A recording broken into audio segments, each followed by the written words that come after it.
दोस्तों, क्या कभी ऐसा हुआ है कि आपका कोई विरोधी, कोई दुश्मन या कोई ऐसा व्यक्ति जो आपको पसंद नहीं करता, उसके सामने आप खुद को कमजोर महसूस करने लगते हैं?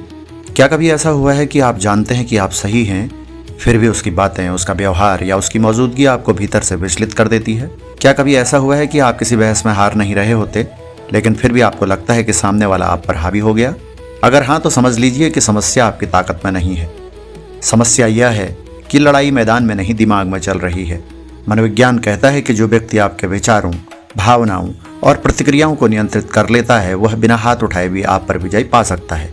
यही कारण है कि इतिहास के सबसे सफल रणनीतिकारों ने हमेशा कहा है, सबसे बड़ी जीत वह है जिसमें युद्ध लड़ना ही ना पड़े। तो आइए जानते हैं 11 ऐसे मनोवैज्ञानिक तरीके जिनसे आप अपने विरोधी पर मानसिक बढ़त बना सकते हैं। पहला तरीका, अपनी अगली चाल कभी पूरी मत दिखाओ। मनोविज्ञान में इसे अनिश्चितता का सिद्धांत यानी कि प्रिंसिपल ऑफ अनसर्टेनिटी कहा जाता है। मनुष्य उस चीज से सबसे ज्यादा परेशान होता है जिसे वह समझ नहीं पाता।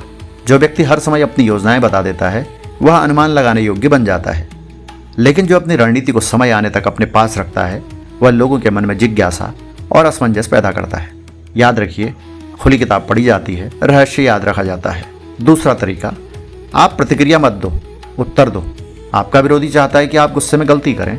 जब कोई व्यक्ति आपको उकसाता है, तो वह वास्तव में आपकी भावनाओं पर नियंत्रण पाने की कोशिश कर रहा होता है। जो व्यक्ति हर बात पर तुरंत प्रतिक्रिया देता है, वह दूसरों के हाथ की कठपुतली बन जाता है, लेकिन जो रुक कर सोचता है और फिर जवाब देता है, वह परिस्थिति का मालिक बन जाता है।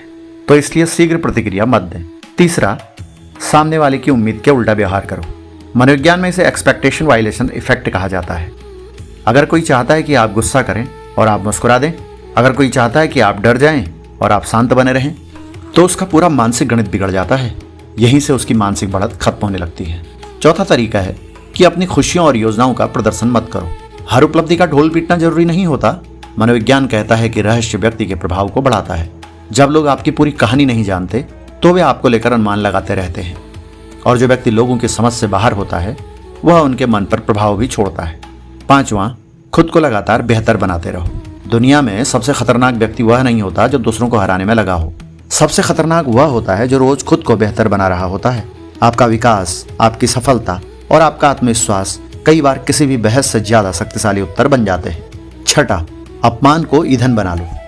अधिकांश लोग अपमान से टूट जाते हैं, लेकिन कुछ लोग उसी अपमान को अपनी ताकत बना लेते हैं। मनोवैज्ञानिक इसे पोस्ट ट्रॉमेटिक ग्रोथ कहते हैं, यानी कठिन अनुभवों से और मजबूत होकर निकलना। जो शब्द आपको गिराने के लिए बोले गए थे, वही आपकी उड़ान का कारण बन सकते हैं। सातवां तरीका है कि आप जल्दबाजी में निर्णय मत लो। जब इंसान गुस्से, डर या भावनाओं में होता है, तब उसका निर्णय लेने वाला हिस्सा कमजोर हो जाता है। इसलिए चतुर लोग पहले आपको भावुक बनाते हैं और फिर निर्णय लेने पर मजबूर करते हैं। याद रखिए, धीमी सोच अक्सर सही सोच होती है। आठवां तरीका, अपनी मौजूदगी को मूल्यवान बनाओ। हर जगह दिखाई देना प्रभावशाली होने की निशानी नहीं है। जो व्यक्ति कम बोलता है, लेकिन जब बोलता है तो लोग सुनते हैं, उसका प्रभाव अधिक होता है। मनोविज्ञान में इसे स्कैरसिटी इफेक्ट कहा जाता है। जो चीज दुर्लभ होती है, उसकी कीमत बढ़ जाती है। नौवां, अपनी भावनाओं की लगाम अपने हाथ में रखो। यदि कोई व्यक्ति आपका गुस्सा नियंत्रित कर सकता है, तो वह आपको भी नियंत्रित कर सकता है। यदि कोई व्यक्ति आपका डर नियंत्रित कर सकता है, तो वह आपको भी नियंत्रित कर सकता है। मानसिक मजबूती का पहला नियम है, अपनी भावनाओं की चाबी किसी और को मत दो। 10वां तरीका है कि हर हार के बाद बेहतर बनकर लौटो। हार किसी को भी मिल सकती है, लेकिन हार के बाद आपका व्यवहार आपकी असली पहचान बताता है। जब आपका विरोधी आपको गिरा हुआ देखना चाहता है और आप पहले से अधिक मजबूत होकर लौटते हैं, तो उसकी सबसे बड़ी उम्मीद टूट जाती है, और जब उम्मीद टूटती है, तब आत्मविश्वास भी टूटने लगता है। 11वां और अंतिम तरीका, अपनी पहचान दूसरों की राय से नहीं, अपने कर्मों से बनाओ। लोगों की राय हर दिन बदलती रहती है। आज जो आपकी आलोचना कर रहे हैं, कल वही आपकी प्रशंसा भी कर सकते हैं, लेकिन आपके कर्म हमेशा आपके साथ रहते हैं। जब आपकी पहचान आपके काम से बनने लगती है, तब आलोचना अपना असर खो देती है, और जब आलोचना असर खो देती है, तब विरोधियों का सबसे बड़ा हथियार भी खत्म हो जाता है। याद रखिए, दुश्मन को हर बार ताकत से हराना जरूरी नहीं होता। कई बार आपका धैर्य, आपका आत्मविश्वास, आपकी चुप्पी, आपका अनुशासन और आपकी निरंतर प्रगति ही उसे भीतर से कमजोर कर देती है। यदि आप इन 11 बातों को अपने जीवन में उतार लेते हैं, तो हो सकता है कि आपके दुश्मन खत्म न हो, लेकिन इतना निश्चित है कि उनका प्रभाव आपके ऊपर खत्म हो जाएगा। और जिस दिन किसी विरोधी का प्रभाव आपके मन पर खत्म हो जाता है, उसी दिन आपकी असली जीत शुरू हो जाती है। सबसे खतरनाक व्यक्ति वह नहीं जो दूसरों को हरा दे, बल्कि वह है जिसे अब तक कोई हिला ना सके। यदि आपको यह वीडियो पसंद आई हो, तो कृपया लाइक, शेयर और सब्सक्राइब जरूर करें।